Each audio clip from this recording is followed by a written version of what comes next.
Hello again, Glocal citizens. It's Florence Adu, your host for the podcast that inspires a borderless mindset around doing something in the world.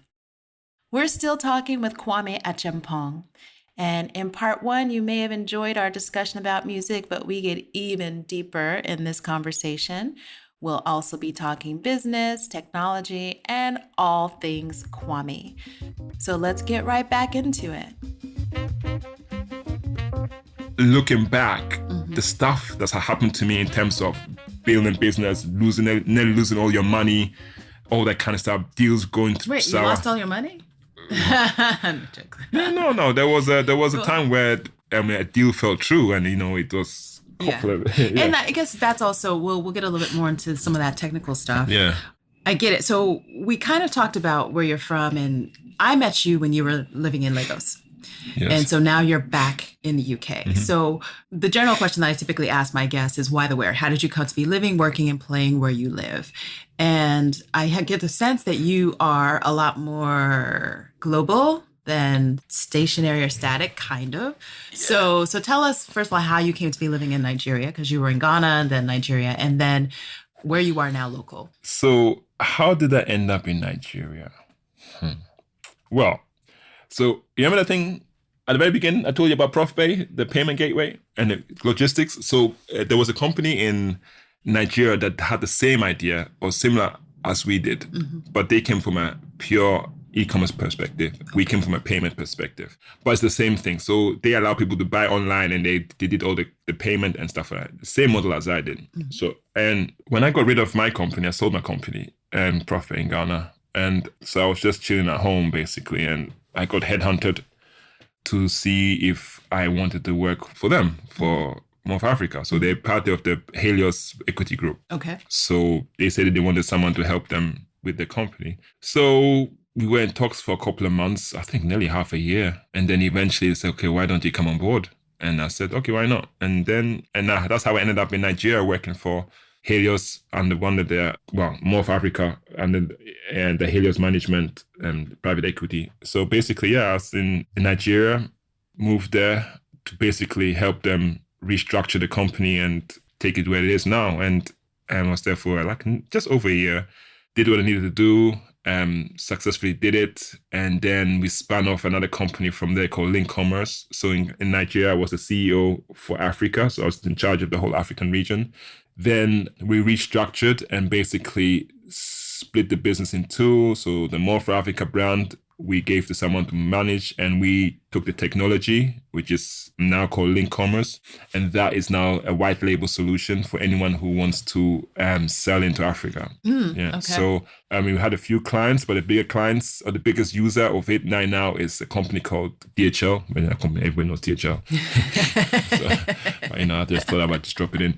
Right. A company called DHL. But yeah, so DHL basically, they had a problem, and DHL, if everybody understands, especially DHL Express, their main business model was small packages and documents, but that was declining rapidly. So they wanted to become the biggest e-commerce player in emerging markets because they have the best last mile delivery. Right. But the issue is that even if they had that, again, the merchants will not ship into Africa or sell into Africa. Sure. So they needed a platform to plug into the merchants around the world. So now by sorting overnight, they have achieved the strategic goal.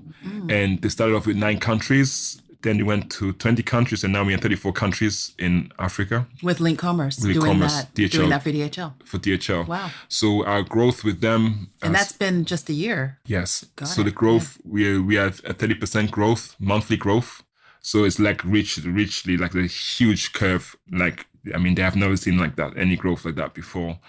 And the last month has been crazy because now DHL has done so well in Africa. Now DHL Latin America want our help because they have the same problem in Brazil and stuff, the same as Africa. And then Russia have the same problem. So we are now in Russia as well. Right. And now we're also in MENA and basically Saudi Arabia and stuff like that. So DHL and all those companies want our help to help them do what we did for DHL Africa. So I love that story about how an African solution is now being applied throughout other emerging markets.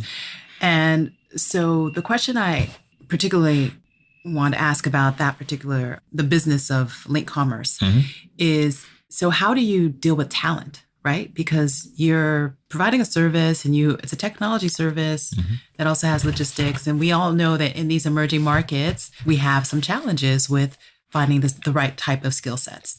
And when you were in Nigeria working on restructuring the business, I know that was one thing that you were dealing with, of course, is like, how do I figure out how to strip one side and create these two different businesses? But so thinking about your next phase of link commerce and growing in these other markets, how are you addressing the skills necessary to do that work?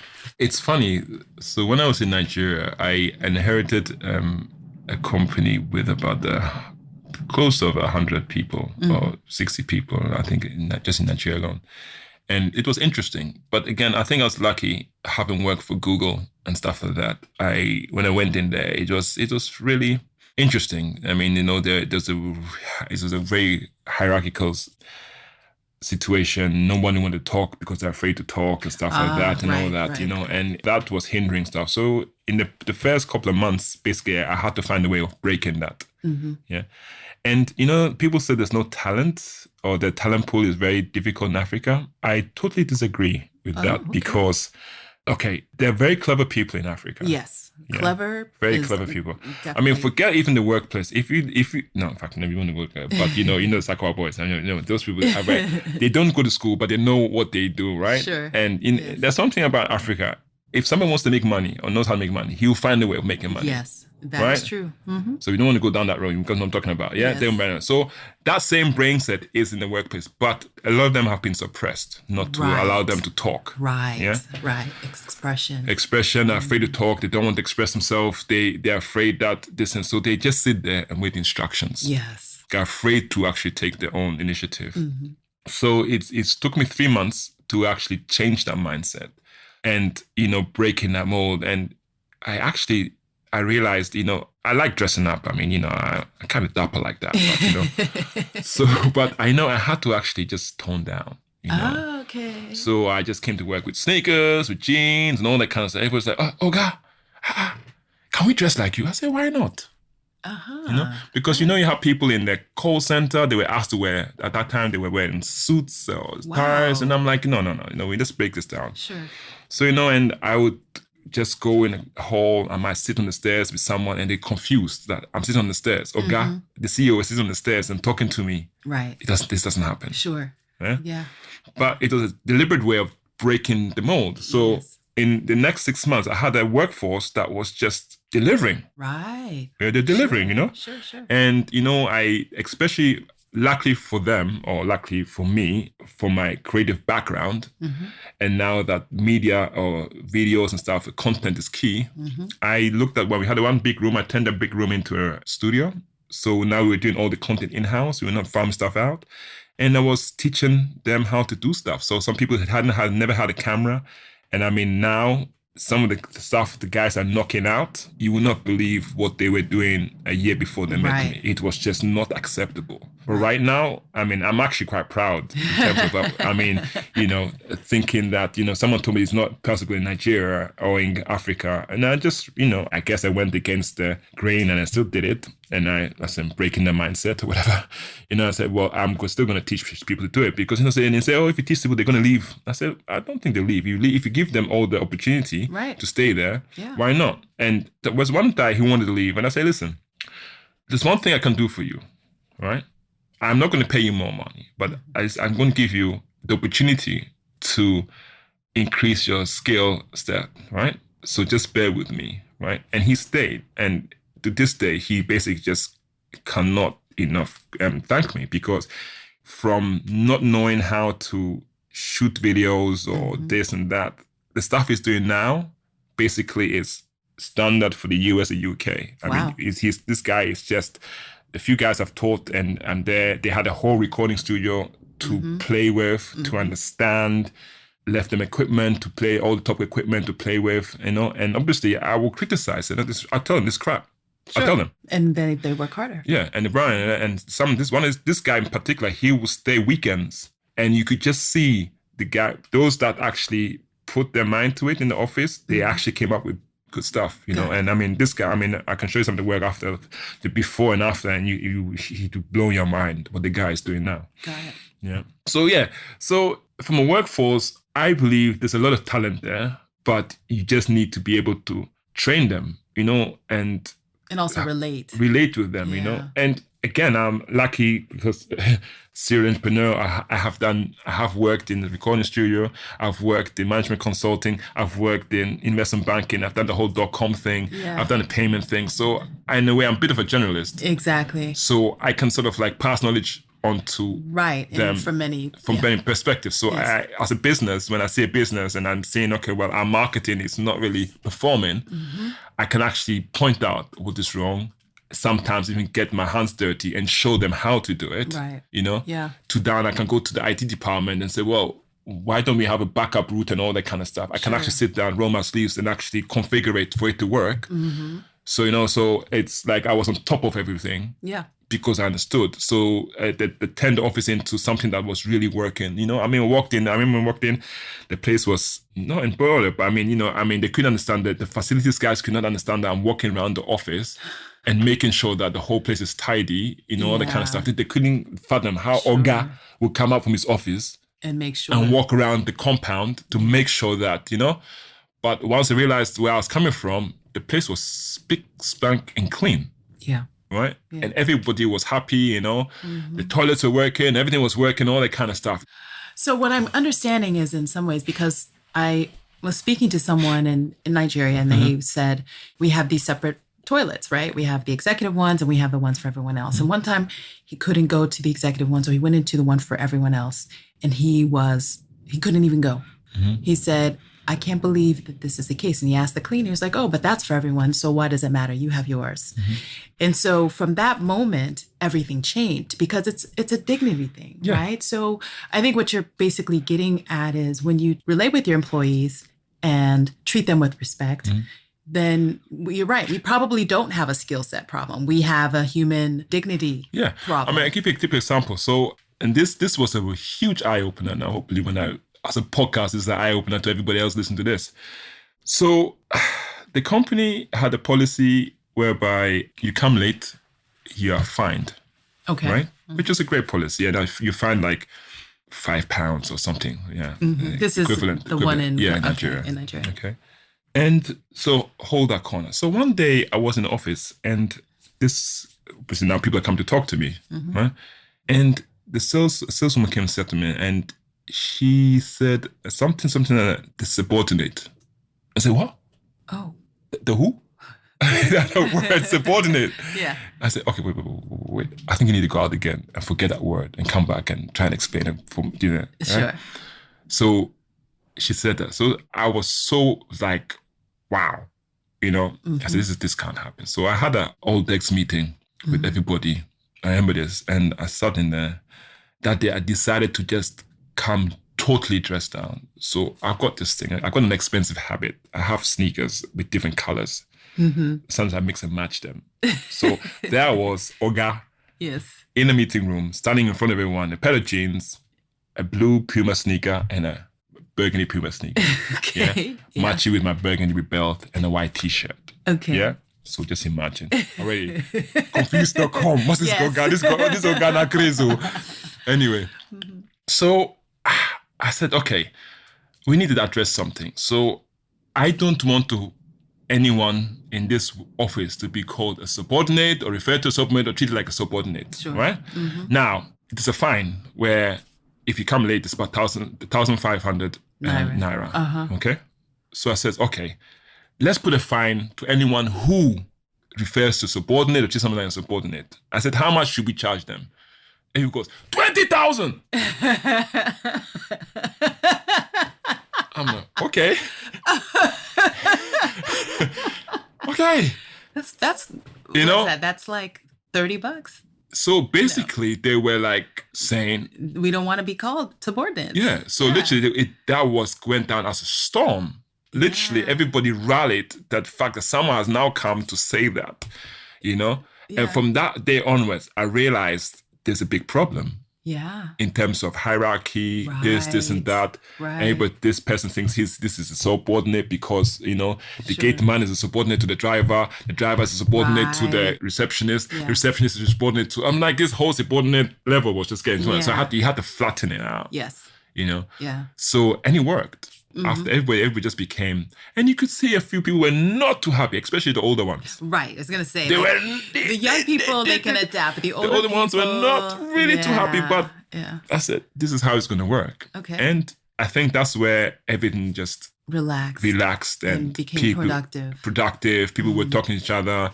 Departments were working with each other. They had their little tiffs and stuff like that. But, they were working. Whereas before, they were all working in silos. Yeah. Nobody was working. And things started working. Everybody was more happy coming to work and stuff like that. So, it kind of worked. But I think that word subordinate was what actually was killing the whole vibe. Everyone was afraid to talk to the next person, I think that story is a great white paper case study for business schools in Africa, right? Because we do a lot of business.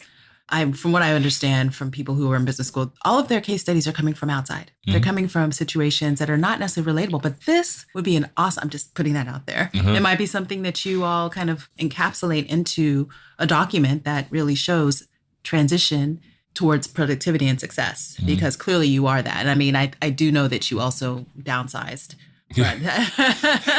So we had to downsize. But that's the nature of the beast, because when you have all of these levels, you often have people who are not productive, and you have middlemen doing things that one role could actually accomplish. Yeah. So very interesting. No, and I mean, just to that point, the non-productive. So what I actually did is I decided to cut off the clocking. Ah, okay. And then the true colors showed. Right. People thought, we're not clocking anymore. I was watching. Right. So the people who were not at their desk, not coming in, everyone was getting. Yeah. So whereas those who were serious, they didn't need to be clocked. Right. And those who realized that they're not being clocked anymore, they were starting taking liberties. Okay. Yeah. Wow. So I love that story. So just going back to that as your local, this is where I ask my guests what their Glocal speak is. So, and it could be here, it could be anywhere, but we want to hear a word or phrase or saying that is a meaningful part of your local experience and why or how you came to value it as a Glocal speak. So you were saying, Oga, XYZ. So things that you hear on the street, different sayings, things that you maybe accumulated from other parts of your life. The one that I think I have lived by was, I met this musician in Ghana. Talented, he's Ghanaian. It's a guy called Ayusuba. Yes. Yeah, I met him. I actually met him on the street. Yeah, I discovered him. In Accra? Yeah, me and a guy called Panchi. Oh, okay, yeah. For you and I recorded. listeners. If you go to the Africanic website, you see him off the street performing for me. Yeah. It's a video there. Yeah. And he came up and says, "Who know tomorrow?" Okay. It's and true. For me, that was just like, true. Who know tomorrow? Yeah. So for me, it's just live your life right now. Sure.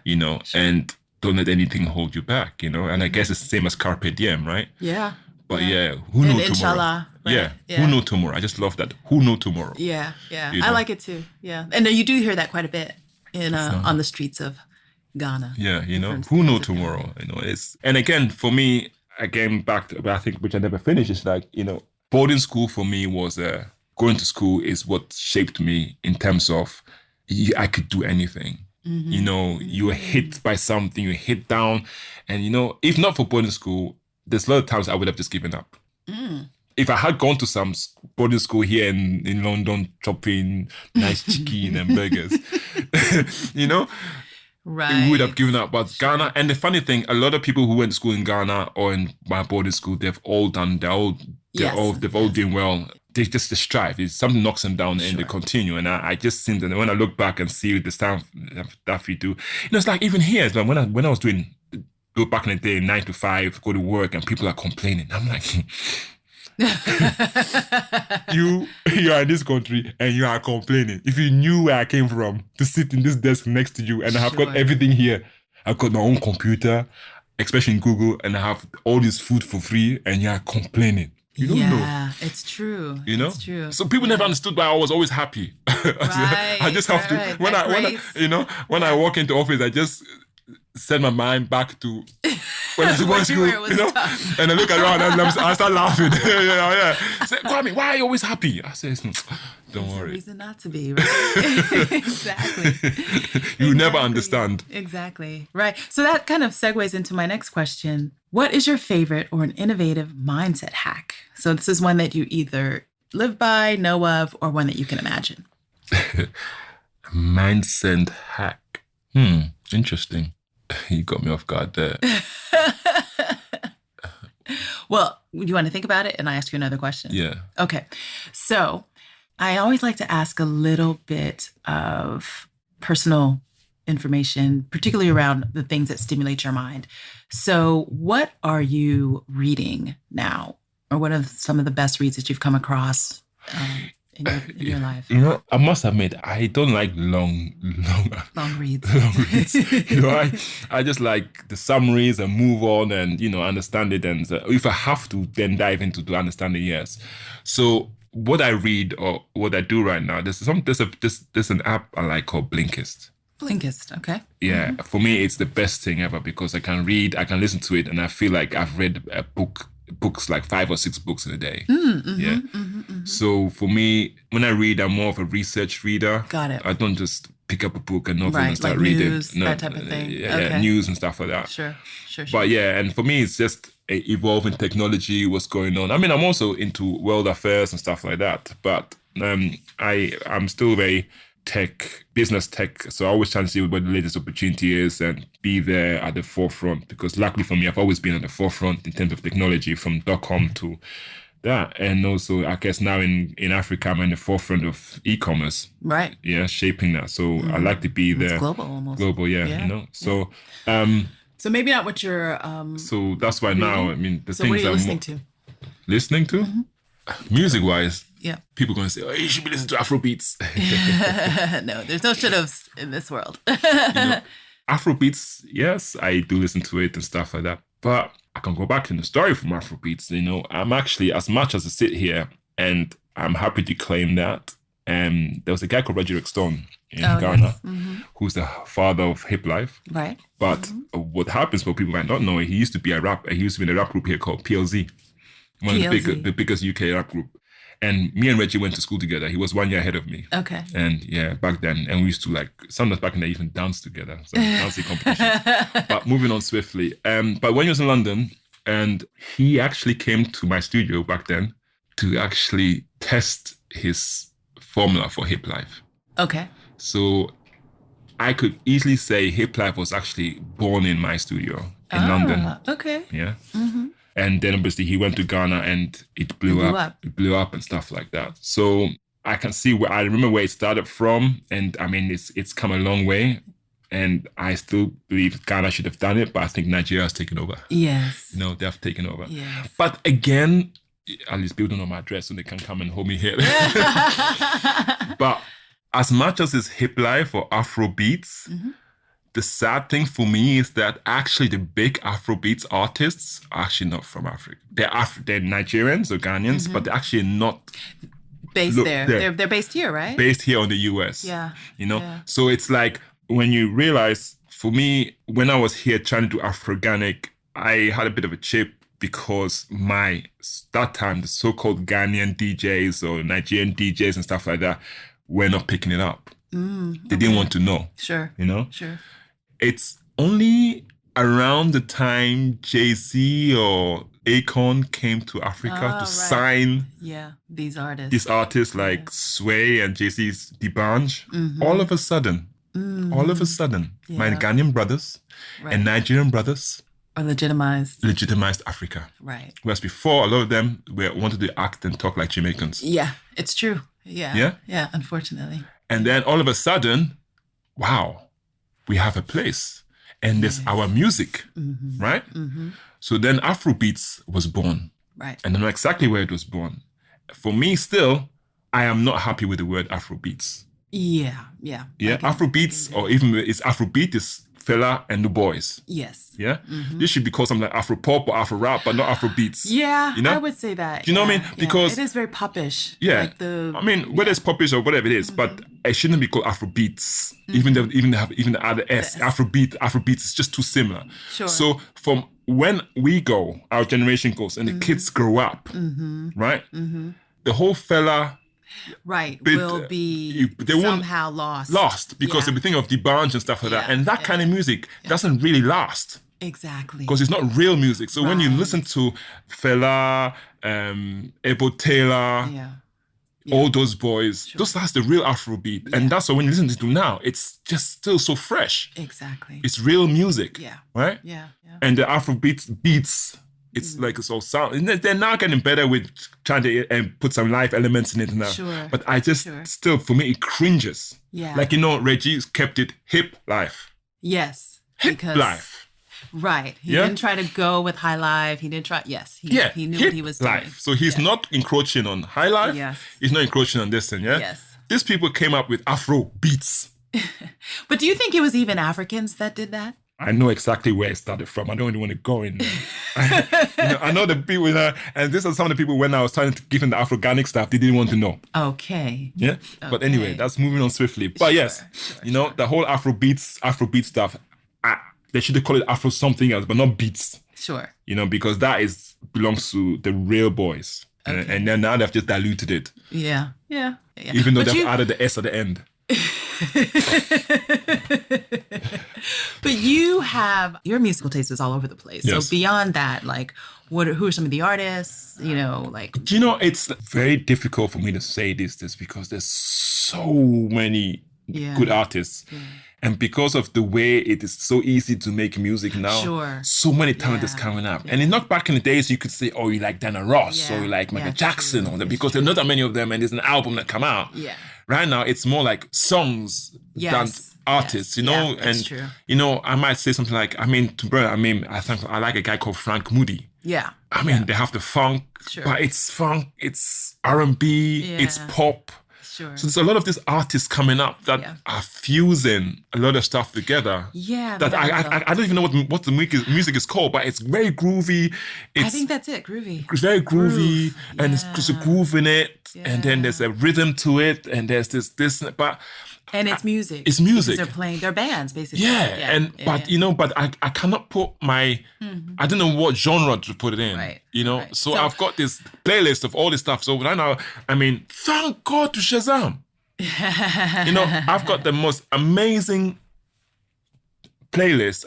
Everywhere I go around the world, I hear this track, and I just Shazam it and add it. And I just don't know who the artist is, but my playlist is slamming. It feels like, it's a new version of Kool and the Gang and stuff like that. That kind of stuff that, you listen to it and you listen to it again. And, oh, this is new. It feels fresh. It's not... It's not formulaic. It's not bit off of someone else. But I get it. It's just fresh stuff. But I don't... I do it. We get it. You listen to everything from all walks. Ultimately. Yeah. So let's go back to the mindset hack. And you kind of were speaking about some of those because I think your entire approach to restructuring. Okay. I think from a mindset hack, I don't know. It's just like, I like to, I know she say this, but I just don't buy into the whole social construct. Got it. It's like even like, okay, for instance, like, I'm from Ghana. Yeah. I'm supposed to be African. But hell, so what? I'm going to jump out of the helicopter with my snowboard on and snowboard. You can call me Coconut and Oreo. I don't care. I am enjoying my life. Sure. Sure. So mindset hack for me is basically just... Wait, have you done that? Yeah. The helicopter snowboard? Yeah. What is it, Black? Pardon? Black Diamond? Put me in Black Diamond. Is that the mountain that you jumped out of the helicopter and went down? No, it was in Switzerland. Okay. We did it. But do they have, so my ski experience is you have your blue diamonds, black diamonds, like black diamond is like the most difficult. And so in terms of difficulty, what was that slope that you... Oh, black... No, this was free ride. It was powder snow. Oh, wow. It was not even... Not even a cult of no moguls, no nothing. No. But the moguls were the potential of nature. It was just basically free ride down a mountain. Sure. Powder snow. as in, do not make too much noise, or is that you have an avalanche chasing you, Yeah. that kind of stuff. Wow. So it was an experience, you know. Okay. Yeah, but in general, funny of that, I don't do black slopes on my skis. Yeah. No. Yeah. I do. It doesn't feel fun to me. No, because it's like, I tell people, this is what I tell people. And for the podcast, I'll tell you now, I am African, right? I don't need to make a point or show off. Sure. Yeah, I've already made a point by standing on the mountain with my ski boots on. Yeah? Yeah. So the Yeah. black run, I don't need to go down there already. I've already made my point that I am here. Yeah. Yeah? Yeah. On this mountain from Africa with my ski boots on.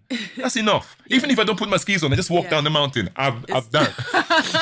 So there's no one who's gonna say, oh yeah, let's go on this black run. Oh yeah, wimp. I don't care. Right. Yeah. I'll do my green run. I like my blue runs. It's in between. The red runs, they're fine, but I like my blue runs. I just like the cruise, I like the cruise down. I'm not being paid to ski like this professional sense. So I don't want to break my knees. Yeah, all I want to do is cruise. Enjoy the fresh air, the scenery.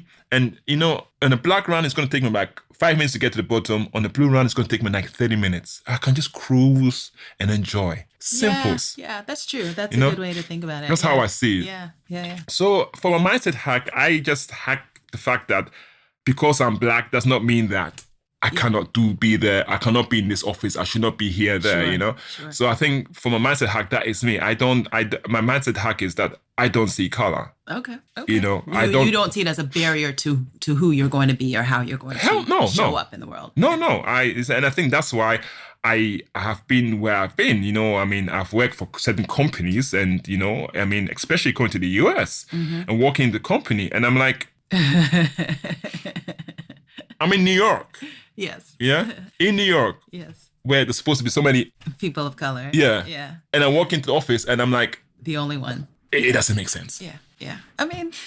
It's the nature of the beast. But I think because of a mindset hack is where I am. Sure. Because I managed to, I don't know if it's infiltrate or what. Right. But I just go for it. Good. So I'm not good. It's not going to stop me from not trying. Nice. So I've kept you for a while and I've loved this conversation because you are one of the most interesting people that I know. So as in closing, I want to ask you one question. What do you think is your value proposition? Oh, my value proposition? Yeah, personally or professionally. What would you say it is? My value proposition? Me, I see life, oh. I've been there, done it, Yeah. Okay. But no, I think I just, from a value proposition, I think you get what you get. I've had several careers under or several types of careers under my belt. So my knowledge of how things work, I see it as a holistic, I'm not a specialist. Yeah. So I can look at stuff and I'm very good at solving problems because I can take a bit of this, a bit of that, and that to solve a problem. Sure. Because I've been through different disciplines, and these days, problems are usually solved with these different disciplines together. You need a bit of tech, you need a bit of business, you need a bit of creativity to make a product these days. Got it. Yeah. So I can quite easily sit here with someone and launch a product, look at a problem, come up with ideas and launch it. Got it. Because whether it's this or it's that, it's in Nigeria, there's a problem. I can go into the marketing team. I can say, let's do this like that. I go into the accounting team. Let's do this and then that. I can go, I can talk to bankers. Let's do this and that. Come up with partnerships because I've done all that. So your value is in your diverse skill set. I guess, yeah. Like I said, diverse skill set and diverse mindset. Yeah, very diverse. Exactly. Yeah, so I guess all that together, I look everything at holistically. I'm not tunnel visioned. I just look at the bigger picture, and I work towards a problem with an open mind and a bigger picture. Sure. Sure. Widescreen. Well, I think that's a great place to end our discussion. Do you have any last comments? Any last words? Yeah. Who knows tomorrow? I love it. Who knows tomorrow? And then on that, I'm going to... No, not who knows tomorrow. Who knows tomorrow? Who knows tomorrow? Don't try and make it all posh. Right. Who knows tomorrow? Who knows tomorrow? Yes, in the words of King Ayisoba. Yes, who knows tomorrow? You've been listening to Florence Adu on the Glocal Citizens Podcast. Thanks for joining us. We are here every Tuesday with a new episode. You can reach us on glocalcitizenspod.com or wherever you get your podcasts. Thanks again, and bye for now.